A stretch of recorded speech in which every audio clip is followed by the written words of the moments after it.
जी अस्सलाम वालेकुम। लो जी 35 वाला पट्ठा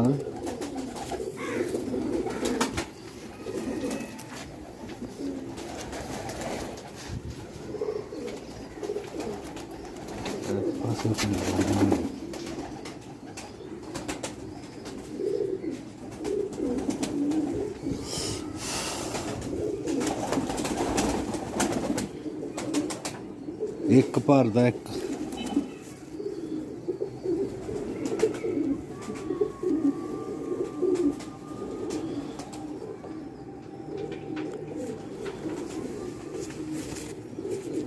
माशाल्लाह बहुत ही अच्छा तो तगड़ा भलिया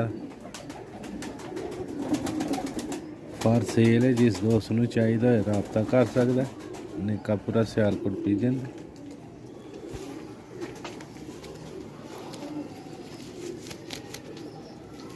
पुशक ते जामनी पंजे ने।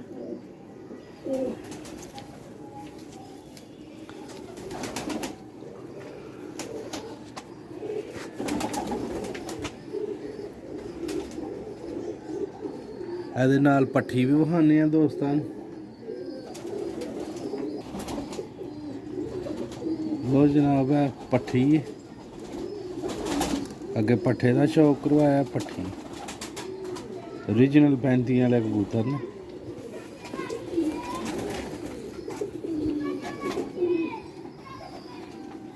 पार्क हुंदा तुहाडे सामने ही जनाब।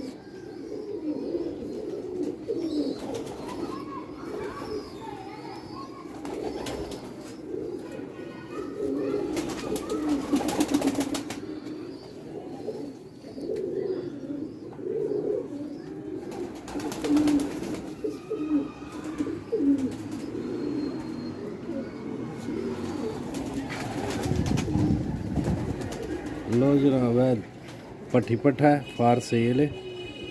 जेड़े भी दोस्त नूं चाहिदा होए राबता कर सकदा। इन्हां दी फाइनल कीमत 5000 रुपया। बहुत आला पट्ठी पट्ठा।